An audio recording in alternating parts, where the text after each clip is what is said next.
నమస్కారం. ఈ వివరణకు స్వాగతం. ఈరోజు మనం మానవ దేహంలో అత్యంత సంక్లిష్టమైన అలాగే ఎంతో అద్భుతంగా పనిచేసే ఒక బయాలజికల్ ఇంజిన్ గురించి మాట్లాడుకోబోతున్నాం. అదే మన కండర వ్యవస్థ. మన శరీరం చేసే ప్రతి చిన్న కదలికకు అసలైన పవర్ హౌస్ ఇదేనన్నమాట. ఒక్కసారి ఈ నంబర్ వినండి, 639.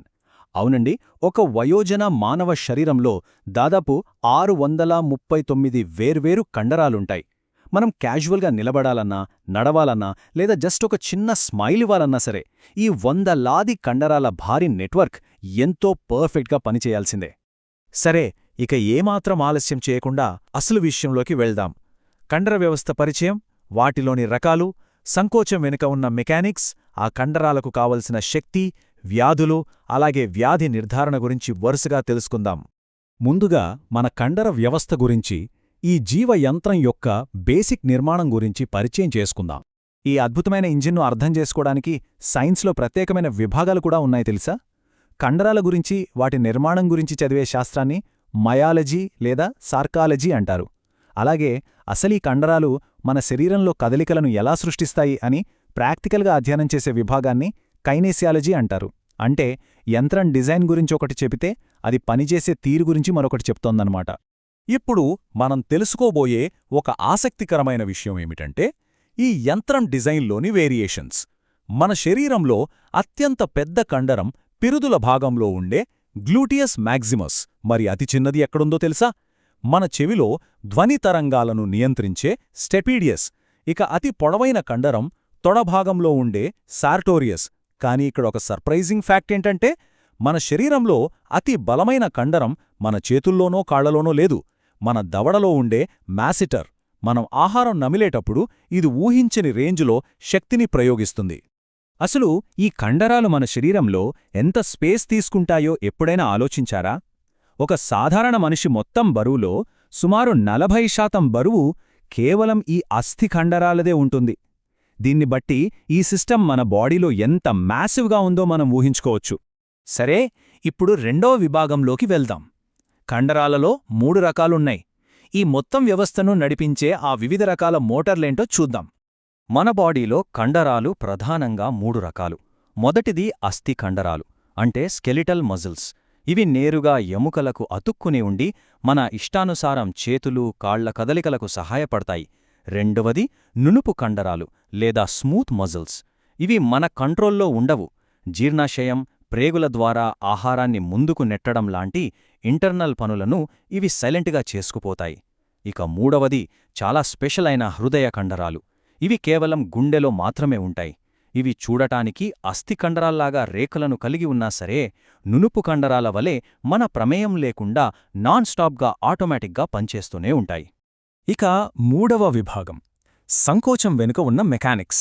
అసలు కండరాలు శక్తిని ఎలా ఉత్పత్తి చేస్తాయో మైక్రోస్కోపిక్ లెవెల్లో చూద్దాం. మనం ఒక కండరం లోపలకు జూమ్ చేసి చూస్తే అక్కడ మనకు కనిపించే ఒక బేసిక్ యూనిట్ పేరు సార్కోమియర్. దీనిని కండర ఖండితం అని కూడా అంటారు. నిజం చెప్పాలంటే మన కండరాల కదలికకు అసలైన స్టార్టింగ్ పాయింట్ ఇదే. ఇక్కడ లోపల ఒక భలే కాంప్లెక్స్ ప్రాసెస్ జరుగుతోంది. హక్స్లే మరియు హాన్సన్ చెప్పిన స్లైడింగ్ ఫిలమెంట్ థియరీ ఆధారంగా ఈ సంకోచం జరుగుతుందన్నమాట. దీన్నొక చిన్న ర్యాట్చెట్ సిస్టమ్ లాగా ఊహించుకోండి. బ్రెయిన్ నుండి సిగ్నల్ రాగానే ముందుగా ఎసిటైల్కోలిన్, ఆ వెంటనే కాల్షియం అయాన్స్ రిలీజ్ అవుతాయి. ఆ క్షణంలోనే కండరంలోనే మయోసిన్ ప్రోటీన్ తలలు యాక్టిన్ తంతువులను గట్టిగా పట్టుకొని లాగుతాయి. ఇలా ప్రతి సార్కోమియర్ కుదించుకోవటం వల్లే ఆటోమేటిక్గా మొత్తం కండరం సంకోచిస్తుంది. సరే, మెకానిక్స్ గురించి అర్థమైంది కదా. ఇప్పుడు 4వ విభాగానికి వద్దాం, శక్తి, ఇంధనం మరియు అలసట. ఈ మైక్రో లెవెల్ గేర్లు నిరంతరం తిరగడానికి అవసరమైన ఇంధనం అసలు ఎక్కడి నుండి వస్తుందో చూద్దాం. కండరాలకు మెయిన్ ఫ్యూయల్ ఏటీపీ. మనం రిలాక్స్గా ఉన్నప్పుడు లేదా మామూలుగా నడుస్తున్నప్పుడు కండరాలు ఆక్సిజన్ను వాడుకొని వాయుసహిత శ్వాసక్రియ ద్వారా ఏటీపీని ప్రొడ్యూస్ చేస్తాయి. ఇది కాస్త నెమ్మదిగా జరిగినా భలే క్లీన్గా ఉంటుంది. దీనివల్ల మనకు అంత త్వరగా అలసట రాదు. కానీ అకస్మాత్తుగా బరువైన పనులు చేసినప్పుడు లేదా స్పీడ్గా పరుగెత్తినప్పుడు కండరాలకు ఆక్సిజన్ సరిపోక అవాయు శ్వాసక్రియ స్టార్ట్ అవుతుంది. ఇది ఎమర్జెన్సీలాగా తక్షణమే శక్తినిచ్చినా దానికి సైడ్ ఎఫెక్ట్గా లాక్టిక్ ఆమ్లాన్ని ఉత్పత్తి చేస్తుంది. ఎప్పుడైతే ఈ లాక్టిక్ ఆమ్లం పేరుకుపోతుందో అప్పుడే మన కండరాలు అలసిపోతాయి. మళ్ళీ మనం రెస్ట్ తీసుకున్నప్పుడు లివర్లోని కూరీ సైకిల్ ద్వారా ఇది రీసైకిల్ అవుతుందనుకోండి. అయితే ఇక్కడ ఒక ఇంట్రెస్టింగ్ పాయింట్ ఏంటంటే, అసలు ఈ ఏటీపీ అనే ఇంధనం శాశ్వతంగా ఆగిపోతే ఏమవుతుంది? మనిషి చనిపోయిన తర్వాత బాడీలో ఏటీపీ ఉత్పత్తి పూర్తిగా ఆగిపోతుంది. అప్పుడు కండరాలలోని యాక్టిన్, మయోసిన్ ప్రోటీన్లు విడిపోలేక అలానే ఒకదానికొకటి లాకైపోతాయి. దీనివల్లే మరణం తర్వాత శరీరం బిగుసుకుపోయి గట్టిగా మారుతుంది. మెడికల్ టర్మినాలజీలో దీన్నే రిగర్ మార్టిస్ అంటారు. ఇక 5వ విభాగానికి వస్తే కండరాల వ్యాధులు మరియు రుగ్మతలు. ఎంతో పర్ఫెక్ట్గా పనిచేసే ఈ కండరాల యంత్రంలో ప్రాబ్లమ్స్ వస్తే క్లినికల్గా ఏమవుతుందో ఇప్పుడు చూద్దాం. మన కండర వ్యవస్థ కూడా కొన్నిసార్లు డ్యామేజ్ అయ్యే ఛాన్స్ ఉంది. బాడీలో పారాథార్మాన్, కాల్షియం లెవెల్స్ పడిపోయినప్పుడు కండరాలు ఆగకుండా సంకోచించే కండిషన్ను టెటానీ అంటారు. అలాగే మస్కులార్ డిస్ట్రోఫీ, ఇది జెనెటిక్ కారణాల వల్ల కండరాలు క్రమంగా వీక్ అయ్యే పరిస్థితి. ఇక మయాస్టీనియా గ్రేవిస్ మరియు మయోసైటిస్ లాంటివి చూస్తే మన సొంత ఇమ్యూన్ సిస్టమే కన్ఫ్యూజ్ అయి మన కండరాలపై దాడి చేసే ఆటో ఇమ్యూన్ సమస్యలివి. చాలా రేర్గా కండరాలకు క్యాన్సర్ వస్తే వాటిని సార్కోమా లేదా మయోమా అని పిలుస్తారు. ఇక ఫైనల్గా 6వ విభాగం వ్యాధి నిర్ధారణ. డాక్టర్లు ఈ కండరాల ఆరోగ్యాన్ని ఎలా అంచనా వేస్తారో చూద్దాం. ముందుగా అందరికీ తెలిసిన చాలా common method BMI, body mass index. దీన్ని అడాల్ఫ్ క్వెటలెట్ కనిపెట్టారు. ఇందులో ఒక వ్యక్తి బరువు మరియు ఎత్తును బట్టి వాళ్ల శరీరంలో కండరాలు, కొవ్వు ఏ రేషియోలో ఉన్నాయో ఒక అంచనాకు వస్తారు. మన ఓవరాల్ హెల్త్ ఎలా ఉందో తెలుసుకోవడానికి ఇదొక బేసిక్ డయాగ్నోస్టిక్ టూల్ అన్నమాట. కండరాల లోపల అసలు ఏం జరుగుతోందో ఇంకా క్లియర్గా తెలుసుకోవడానికి డాక్టర్లు ఎలక్ట్రోమయోగ్రామ్ లేదా EMGని వాడతారు. మన కండరాలు పనిచేసినప్పుడు వాటిలో ప్రొడ్యూస్ అయ్యే అతి చిన్న ఎలక్ట్రికల్ సిగ్నల్స్ని ఇది క్యాచ్ చేస్తోంది.